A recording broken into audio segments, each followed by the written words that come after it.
Montana Territory, 1874. The harsh summer sun beat down on the Double T Ranch as Thomas O'Brien nailed the notice to the weathered post outside Willow Creek's general store. 26 years old and already the sole owner of 800 acres of prime Montana rangeland, Thomas had everything a man could want in the West, except someone to share it with.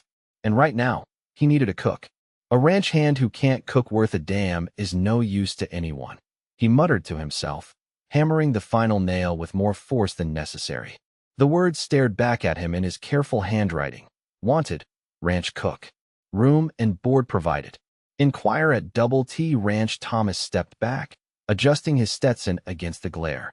His ranch was thriving with a growing herd and good grazing land. But the revolving door of cowhands who couldn't boil water without burning it was becoming a problem. The last fellow had nearly poisoned his entire crew with undercooked beans.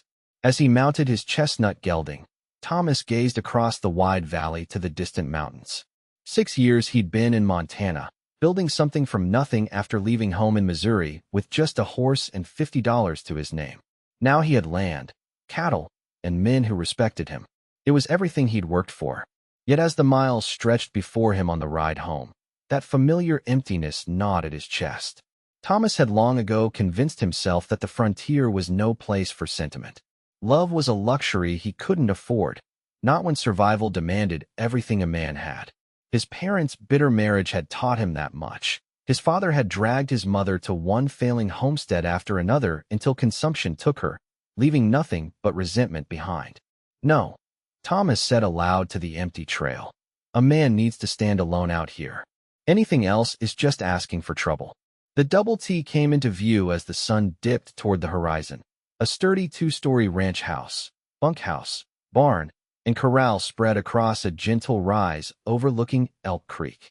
His foreman, Bill Sanders, waved from the corral. Notice posted? The older man called. Yes, sir. Now we wait and see what Willow Creek sends our way. Thomas dismounted, his boots raising dust in the yard. Probably another drifter who'll claim he can cook and then serve us leather and char. Bill chuckled.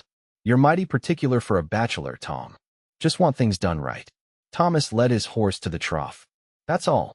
But as he watched the sunset paint the mountains gold and purple, Thomas couldn't ignore the voice that whispered he wanted more than just a decent meal on his table. At 26, he'd built a small empire but had no one to share it with.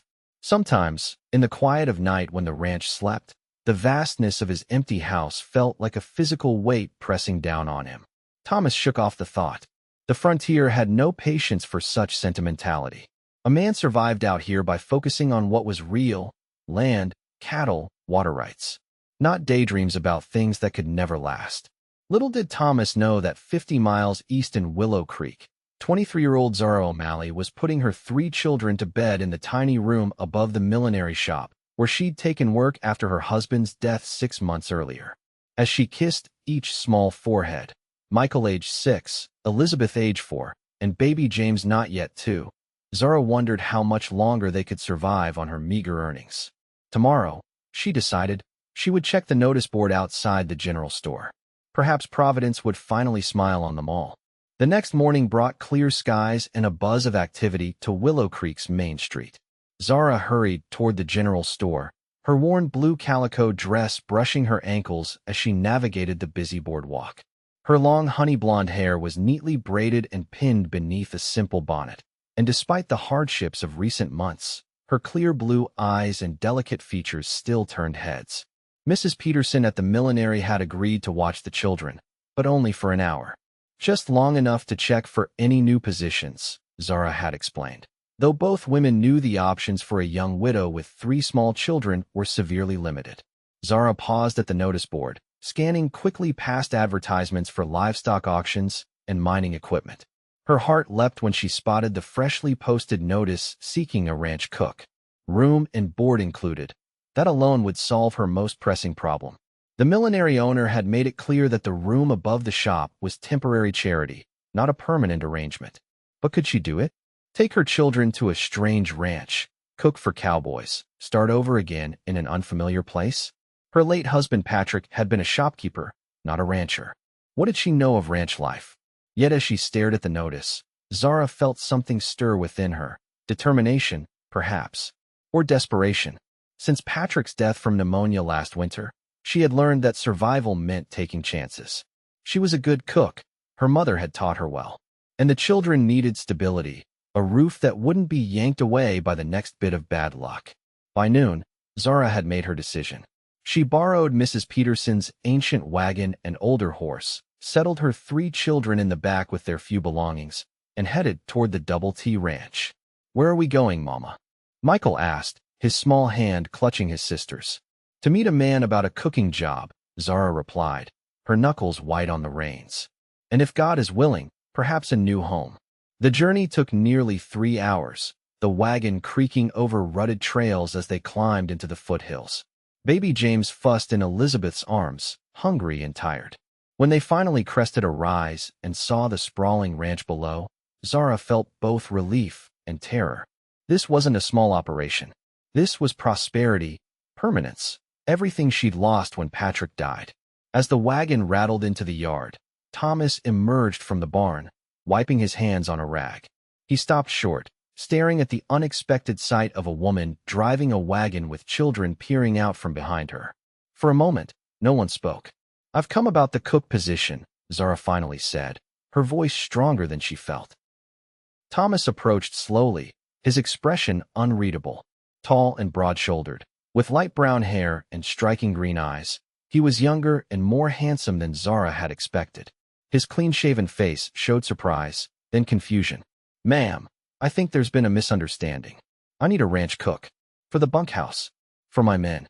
"I can cook," Zara replied simply. "And I need work." Thomas's gaze drifted to the children. The older boy stared back with solemn eyes, while the little girl clutched a baby to her chest.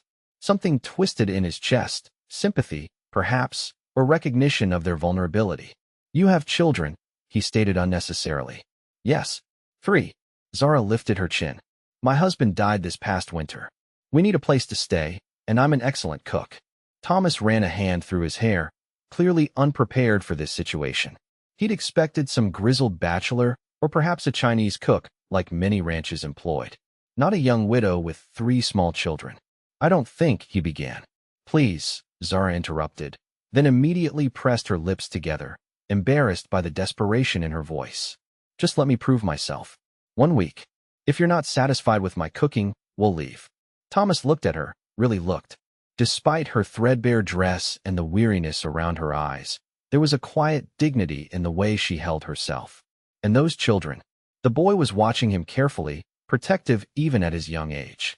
"You have nowhere else to go," Thomas said, a statement rather than a question.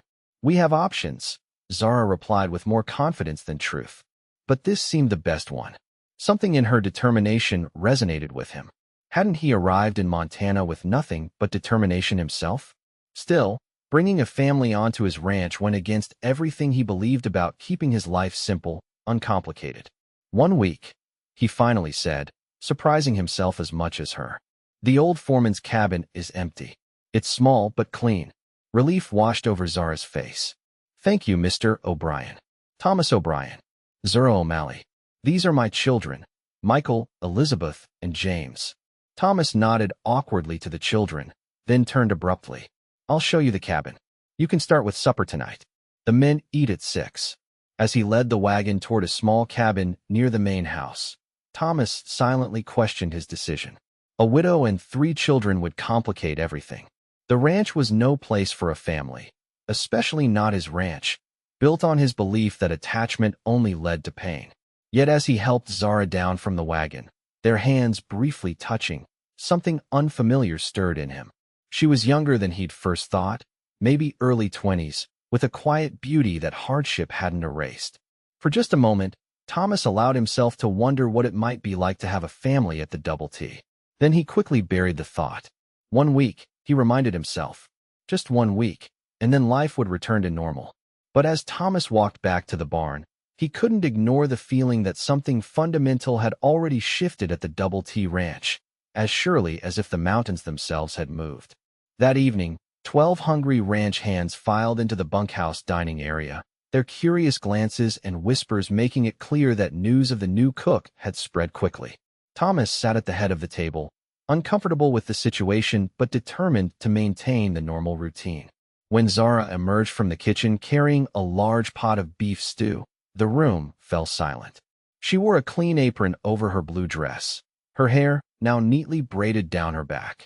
Behind her, Michael carefully carried a basket of fresh biscuits, his small face serious with concentration. "Gentlemen," Zara said, her voice betraying only a slight tremor, "dinner is served." For the next few minutes, the only sounds were the clink of spoons against bowls and appreciative murmurs. The stew was rich and flavorful, the biscuits light and golden. Thomas watched his men's reactions, noting their surprised satisfaction. "This is mighty fine cooking, ma'am," Bill finally said, reaching for a second biscuit. "Mighty fine indeed." A chorus of agreement followed. Zara's cheeks flushed with pleasure as she returned to the kitchen, where Elizabeth was keeping the baby occupied. Thomas found himself studying her in a way that went beyond evaluating her cooking skills. The grace in her movements, the gentle way she spoke to her son, the quiet strength in her posture. After dinner, when the men had filtered out to the bunkhouse porch for their evening smokes, Thomas lingered behind. Zara was clearing the table, Michael helping by carrying empty plates to the wash basin. The men were impressed, Thomas said, startling her slightly. "So was I." "Thank you," Zara replied, a genuine smile transforming her face. "Cooking for appreciative eaters is a pleasure. Where did you learn to cook like that?" "My mother." "And necessity." She paused in her work. "Mr. O'Brien, I know this arrangement is unexpected for you. I promise my children won't be underfoot or cause problems." Thomas glanced at the boy, who was now drying dishes with careful concentration. "I'm not worried about that. I just want to be clear that this is still a trial period." Something flashed in Zara's eyes, pride, perhaps, or determination. "Of course, we understand." As Thomas turned to leave, Michael suddenly spoke up. "Sir, thank you for giving my mama a chance." The boy's solemn gratitude caught Thomas off guard. He nodded awkwardly and escaped into the cool evening air, unsettled by the emotions stirring within him. It had been a long time since anyone had looked at him with such open appreciation, not for his land or his success, but simply for an act of basic decency. Back in his empty house that night, Thomas found himself thinking about the O'Malley family settling into the small cabin across the yard. For years, he'd convinced himself that isolation was strength, that needing no one was the surest form of security. Yet there was something about Zara's quiet dignity in the face of adversity that challenged that belief. Sleep came slowly as Thomas wrestled with the uncomfortable feeling that his carefully constructed worldview might not be as solid as he'd thought.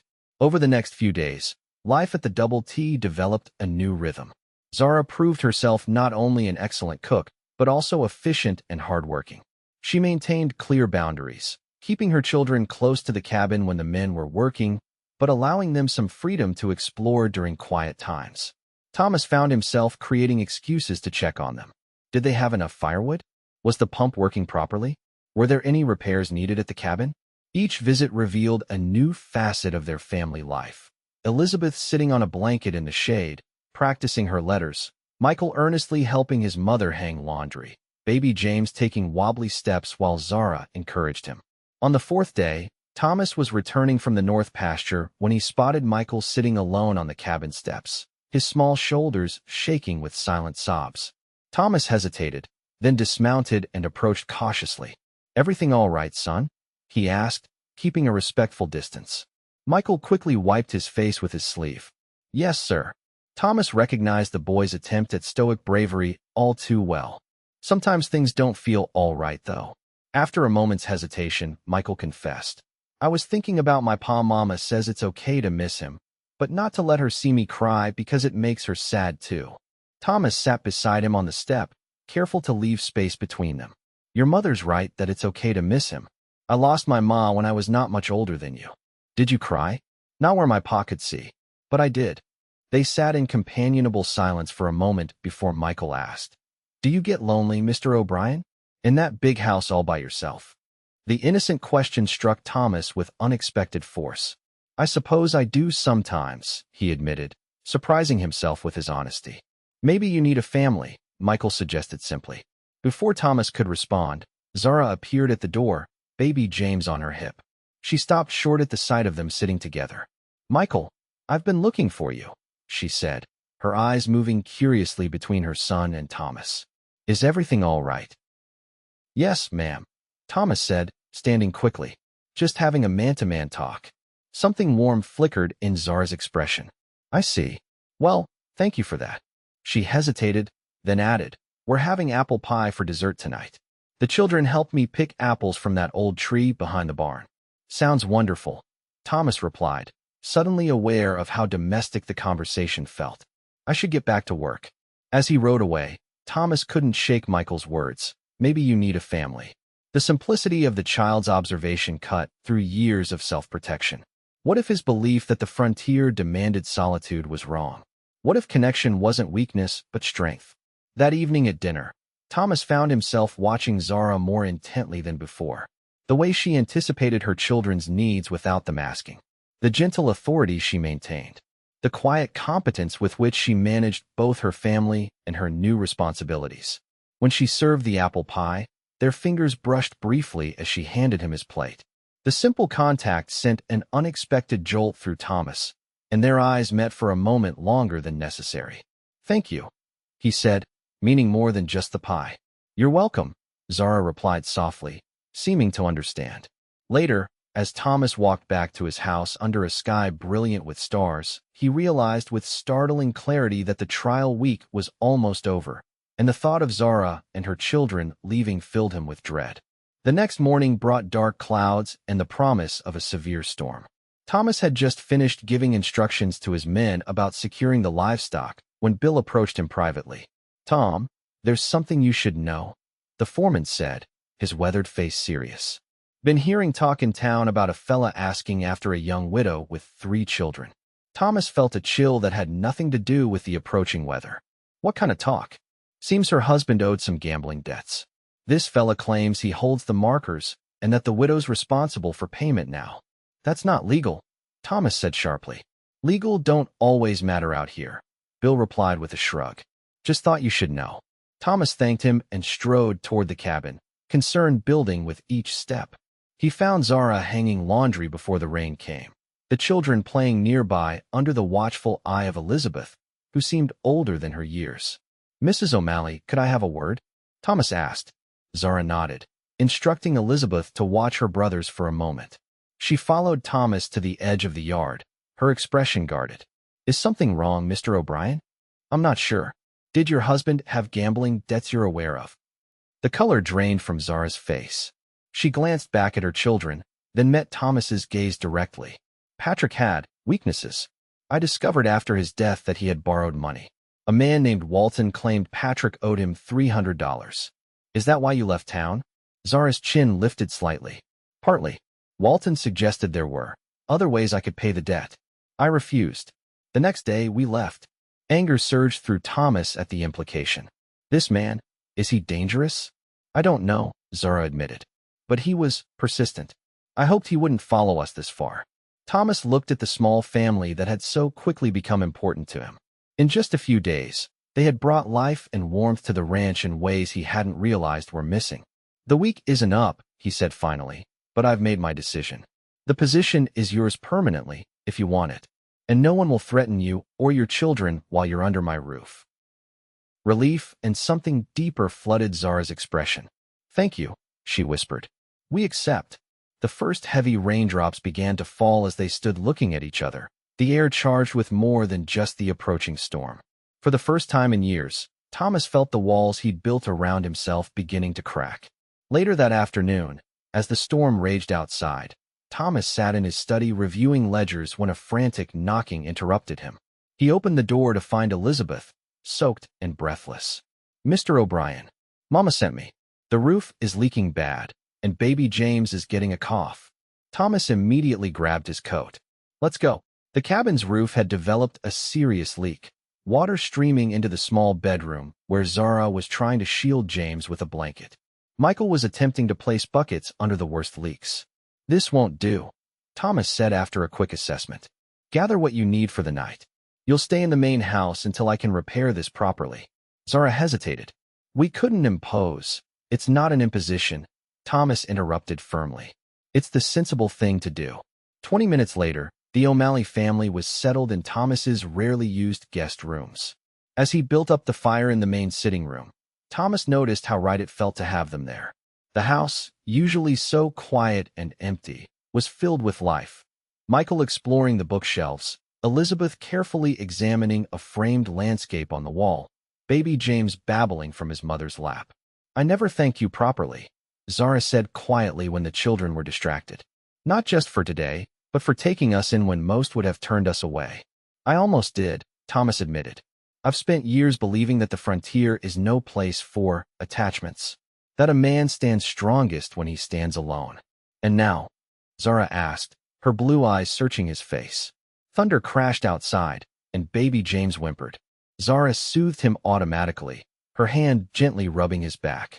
The simple gesture of comfort highlighted everything Thomas had been denying himself: connection, care, the quiet strength of not being alone. "Now I'm not so sure," he answered honestly. That evening, they shared a simple meal in the dining room that had never hosted a family dinner. As Thomas watched Zara cutting Michael's meat and wiping Elizabeth's mouth, he realized he was seeing something he'd convinced himself he would never have: a family gathered around his table, filling his home with conversation and warmth. After the children were tucked into bed, Thomas and Zara sat before the fire, the storm still raging outside. In the flickering light, her honey-blonde hair caught golden highlights, and Thomas was struck by how beautiful she was. "Tell me about your husband," he said suddenly. Zara seemed surprised by the request. After a moment, she replied, "Patrick was charming and full of dreams. Some people called him a dreamer, but I saw it as hope." She paused. "The gambling, that started after a string of business failures. He was trying to give us the life he thought we deserved. And you? What kind of life do you want now?" "Safety," Zara answered immediately. "Stability for my children." She looked into the fire. "And perhaps, someday, happiness again." "You deserve all of those things," Thomas said softly. Their eyes met across the space between them, and something unspoken passed between them: recognition, perhaps, of shared loneliness and the possibility of something more. The moment was broken by a loud crash outside, followed by the frightened neighing of horses. Thomas jumped to his feet. "Stay here," he instructed, grabbing his rifle from above the mantel. He hurried to the porch, peering into the storm-darkened night. A lantern bobbed in the yard, revealing Bill and two ranch hands securing a fallen corral post. Relief washed over him. Just storm damage, nothing more. As Thomas turned to go back inside, a movement at the edge of his vision made him freeze. A rider, barely visible through the sheeting rain, sat watching from the shadows near the barn. When lightning flashed, Thomas caught the outline of a man he didn't recognize, a stranger, watching his house. By the time Thomas called out and started toward the figure, the rider had wheeled his horse and disappeared into the stormy night. An uneasy feeling settled in Thomas's gut as he returned to the house. Zara was waiting anxiously. "Is everything all right?" "Just some storm damage," Thomas replied, deciding not to worry her about the rider. The horses got spooked, but as they said goodnight and retired to their rooms, Thomas couldn't shake the feeling that the peace they'd found at the Double T was more fragile than he'd realized. The following days brought clear skies and a new closeness between Thomas and the O'Malley family.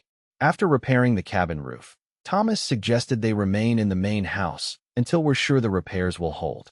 It was a transparent excuse that neither of them challenged. The children quickly adapted to their new surroundings. Michael followed Thomas everywhere, soaking up knowledge about horses and cattle. Elizabeth appointed herself Thomas's housekeeper, solemnly dusting his bookshelves with a small cloth. Even baby James would toddle to Thomas when he entered a room, arms raised in silent request. For Thomas, who had convinced himself that attachment was dangerous, the swift unraveling of his defenses was both terrifying and exhilarating. He found himself sharing stories of his childhood, his journey west, his dreams for the ranch, things he'd never spoken aloud to anyone. Zara, too, seemed to blossom. Away from the shadow of debt and threat, her natural warmth and intelligence shone through.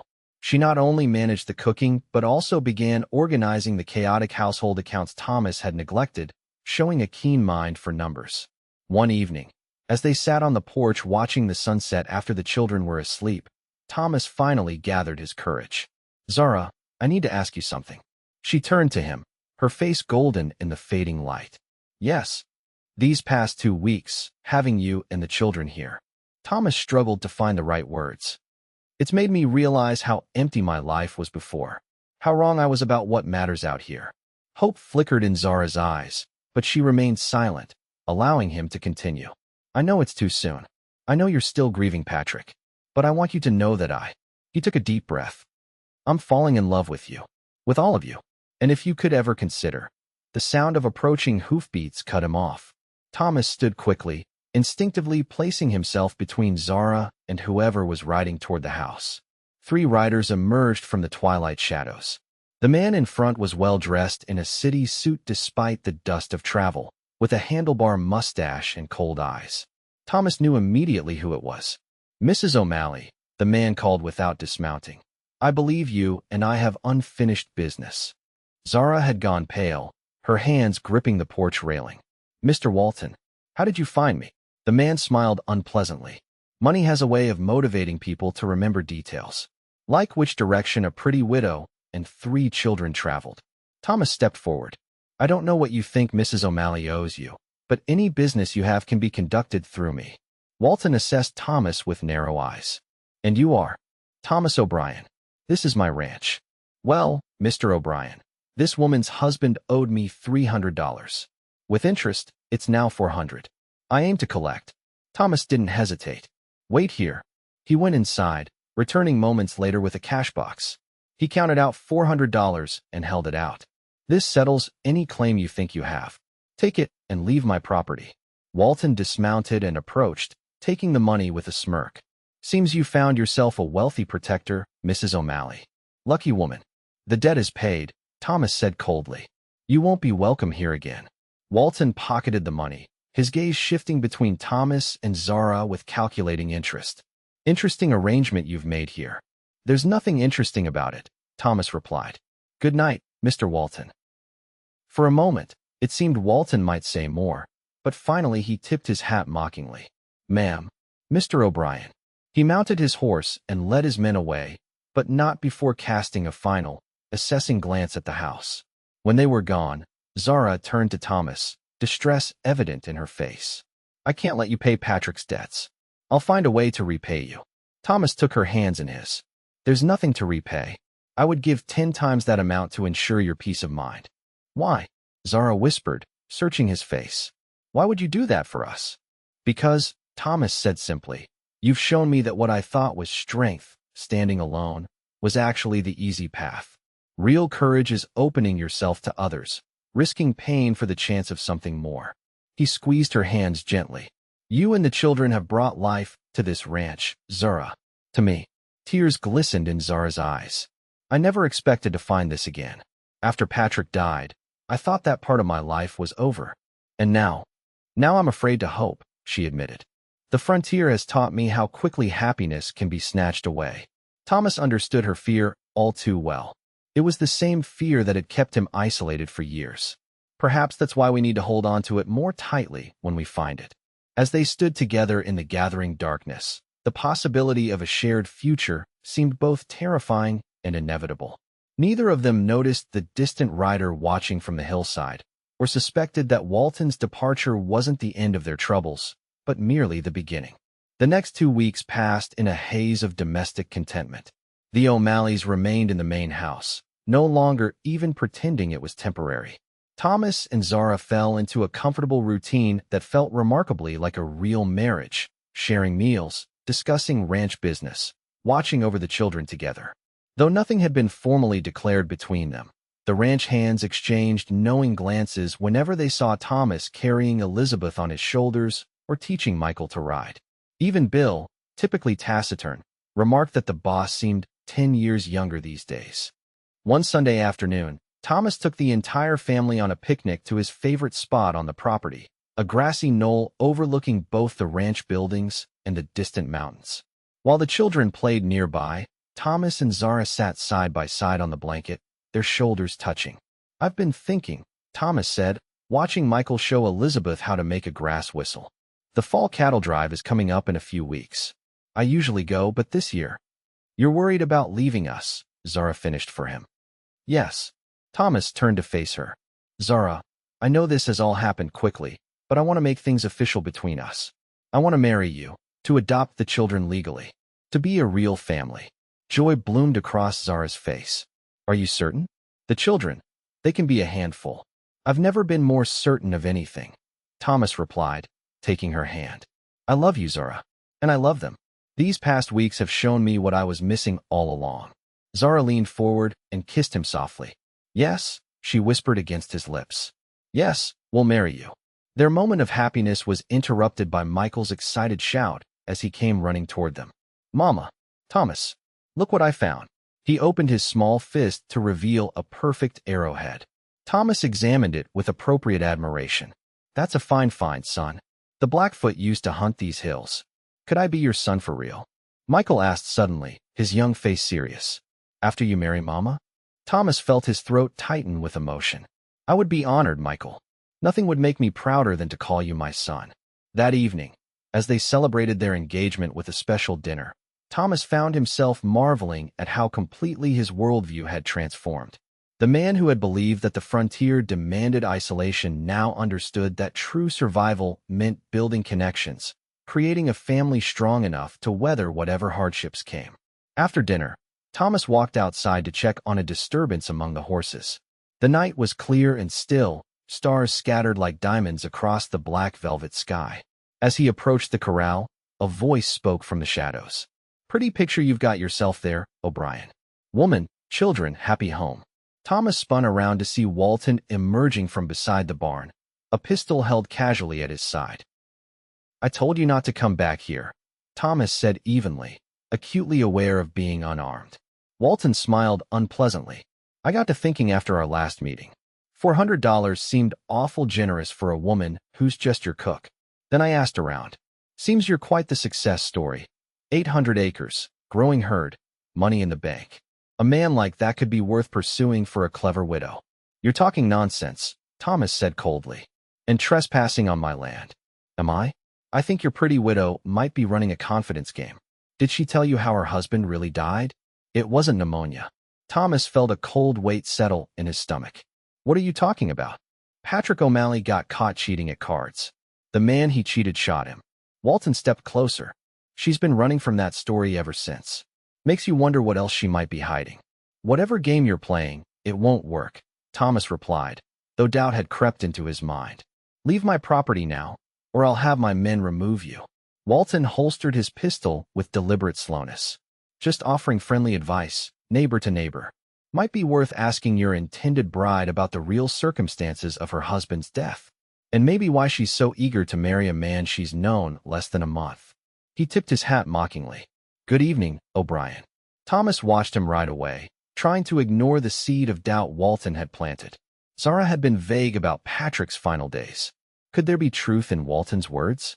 When Thomas returned to the house, he found Zara waiting anxiously. Is everything all right? You were gone so long. Thomas hesitated, then decided directness was best. Walton was here again. Fear flashed across Zara's face. What did he want? He told me a story about Patrick. Said he was shot for cheating at cards, not carried off by pneumonia. Thomas watched her reaction carefully. Is it true? Zara sank into a chair, her face pale. After a long moment, she nodded. Yes, but not the way Walton makes it sound. Tell me everything, Thomas said, sitting across from her. Patrick did gamble. He was trying to save our general store. We were losing it to debt. Zara's voice was steady despite the pain in her eyes. That final night, he was desperate. He thought he saw a chance to win enough to save everything. But he was caught marking cards. She took a shuddering breath. There was a fight. Patrick was shot. The doctor said it was the wound that led to the pneumonia that killed him. I told people it was just illness because I was ashamed. I didn't want the children to know their father died that way. Why didn't you tell me the truth? Thomas asked, his voice gentle despite his hurt. I was afraid, Zara admitted. Afraid you would think less of me for being married to such a man. Afraid you might not want his children in your home. Her eyes filled with tears. I should have trusted you with the truth. I'm sorry. Thomas moved to kneel beside her chair, taking her hands in his. No more secrets between us, Zara. Whatever comes, we face it together. No more secrets, she agreed, relief evident in her face. I love you, Thomas. That has never been anything but the truth. As they held each other, Thomas realized that Walton's attempt to drive them apart had only strengthened their bond. Yet he couldn't shake the feeling that the man wouldn't give up so easily, that there was more to his interest in Zara than a settled debt. That night, as the house slept, Thomas made a decision. Tomorrow, he would ride to town and telegraph his lawyer in Helena. It was time to make their family official, to ensure that no one, not Walton, not anyone, could ever threaten what they had found together. The following day, Thomas rose early and rode to Willow Creek. After sending telegrams to both his lawyer and the territorial marshal requesting information about Walton, he stopped at the jeweler's shop and purchased a simple gold band. It wasn't the elaborate engagement ring he would have chosen given more time, but Thomas felt an urgent need to formalize their commitment. When he returned to the ranch, however, he found chaos. Bill met him at the gate, his weathered face grim. "Tom, there's trouble. Mrs. O'Malley's gone." I shot through Thomas's veins. "What do you mean, gone?" "The children are fine. They're with Maria in the kitchen." Bill hesitated. "Walton showed up with papers. Said he was taking Mrs. O'Malley to Bozeman to answer charges of theft. Had some official-looking document with a judge's seal." "That's impossible," Thomas snapped, dismounting quickly. "Where did he take her?" "North Road. About an hour ago. She went quiet-like. Made me promise to look after the children until you returned." Bill's expression darkened. "She was scared, Tom. Real scared." Thomas strode toward the house, mind racing. "Get 3 men ready to ride. Armed. And send someone to town to tell the sheriff what's happened." Inside, he found the children huddled together in the kitchen. Michael jumped up when Thomas entered. He took Mama. She didn't want to go, but he said if she didn't, they'd take us too. Thomas knelt to the boy's level. "I'm going to bring her back, Michael. I promise. You stay here with Elizabeth and James. Keep them safe for me." Michael nodded solemnly. "I will." Thomas quickly gathered his rifle and extra ammunition. As he was about to leave, he remembered the ring in his pocket. He placed it carefully on the mantel, a promise that he would return with Zara to complete their family. Outside, Bill waited with 2 trusted ranch hands. Walton had 2 men with him, the foreman reported. "All armed." "Then we'll need to be careful," Thomas replied grimly. "But I'm bringing her home." The 4 men rode hard on the North Road, following clear tracks in the soft earth. Thomas's mind filled with terrible possibilities. Walton clearly had some scheme beyond simple debt collection. But what? And why risk kidnapping when there were lawmen in the territory? After several miles, the tracks left the main road, turning west toward the mountains and a region of abandoned mining claims. By mid-afternoon, they spotted smoke from a campfire in a small valley ahead. "There," Thomas whispered, dismounting to survey the situation through his field glass. He could make out 3 figures moving around the fire, and a 4th, Zara, seated with her hands apparently bound. His blood boiled at the sight, but he forced himself to think clearly. "We need to get closer without being seen," he told the others. "Bill, you and Jake circle around to the south. Frank and I will approach from this side. Wait for my signal." As Thomas and Frank made their way carefully down the slope, staying hidden among the pines, they could hear voices carrying in the still mountain air. "Waste of time," one of Walton's men was saying. "O'Brien will have the law after us by now." "Let him," Walton replied confidently. "By the time they sort it out, we'll be long gone. And the woman will have signed everything over." Thomas edged closer, straining to hear. What was Walton after? "You know I'll never sign anything," Zara's clear voice rang out. "The ranch isn't even mine to sign away." Walton laughed. "It will be, once you're a grieving widow again. Did you know your fiancé made a will last year, leaving everything to whoever became his wife? Quite romantic, really. And convenient." The pieces suddenly clicked into place for Thomas. This wasn't about Patrick's gambling debts, or even about Zara. It was about the Double T Ranch. Somehow Walton had learned about Thomas's will, perhaps from a loose-lipped clerk in the lawyer's office, and concocted this elaborate scheme to force Zara to marry him after Thomas's unfortunate accident. "He'll find me," Zara said with quiet certainty. "Thomas won't stop looking." "I'm counting on it, my dear," Walton replied silkily. "In fact, I expect him quite soon. And when he arrives, well, A man has the right to defend himself against a jealous suitor, doesn't he? Thomas had heard enough. He signaled to Frank, then to the distant figures of Bill and Jake. It was time to move. The ensuing confrontation happened so quickly that later Thomas would remember only fragments. The surprise on Walton's face as four armed men emerged from different directions. The swift exchange of gunfire. Zara throwing herself to the ground as bullets flew overhead. One of Walton's men falling, clutching his shoulder. Bill's steady voice commanding everyone to drop their weapons. And finally, Thomas untying Zara's bonds with trembling hands, pulling her into his arms, feeling her heart beating against his chest as she whispered his name over and over. "I knew you would come," she said, her voice shaky but strong. "I knew it." The ride back to the Double T was triumphant. Walton and his remaining cohort were tied to their saddles, the wounded man supported by Frank. They would face the territorial judge for kidnapping, attempted murder, and fraud, charges that would send them to prison for many years. As the ranch came into view, Thomas saw three small figures waiting by the gate, Michael standing tall, Elizabeth clinging to his hand, baby James in Maria's arms. When they spotted Zara, the children broke free, running toward their mother with cries of joy.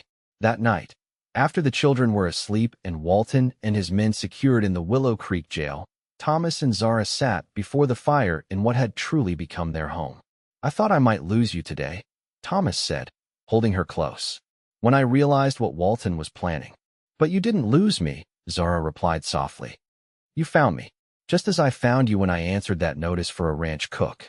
Thomas reached for the ring he'd placed on the mantel earlier that day. "This isn't what I would have chosen with more time," he said, holding it out to her. "But I don't want to wait another day." Zara's eyes shimmered with tears as he slipped the band onto her finger. "It's perfect," she whispered, "just like everything else about our unlikely story." 2 weeks later, the Double T Ranch hosted a wedding. The entire community turned out to witness Thomas O'Brien, once the most confirmed bachelor in the territory, marry the widow who had answered his notice for a ranch cook. The bride wore a simple blue dress with wildflowers in her honey blonde hair. The groom stood proudly in his best suit, Michael at his side as best man, Elizabeth serving as flower girl, and baby James carried by Bill, who had been persuaded to serve as honorary grandfather for the occasion. When the minister pronounced them man and wife, Thomas kissed Zara with a tenderness that spoke of promises kept and new beginnings. The gathered guests erupted in cheers as Michael and Elizabeth rushed forward to be enveloped in the family's first official embrace. Later, as lanterns glowed and fiddles played for dancing in the ranch yard, Thomas pulled his new wife close. "Happy?" he asked, though her radiant smile had already answered. "Happier than I ever thought possible," Zara replied, resting her head against his shoulder as they swayed to the music. "When I posted for that ranch cook position, I was only looking for safety. I never dreamed I would find love again." Thomas gazed across the yard to where Michael was solemnly teaching Elizabeth to dance, both children now officially bearing the O'Brien name through adoption papers signed that morning. "And I never dreamed a family would answer my notice," he said. "I thought I needed solitude to survive the frontier. How wrong I was." As twilight deepened into a star-filled Montana night, the Double T Ranch glowed with warmth and life. No longer just a successful cattle operation, but a true home where love had found its way through the most unexpected of beginnings. In the years that followed, those who passed through the Double T would remark on the special harmony of the place, the way the O'Brien family seemed to embody the best of what the frontier could offer. Not just survival, but joy. Not just success, but meaning. And sometimes, Thomas would tell the story of how it all began, with a simple notice posted at noon, and the courage of a young widow who dared to answer it.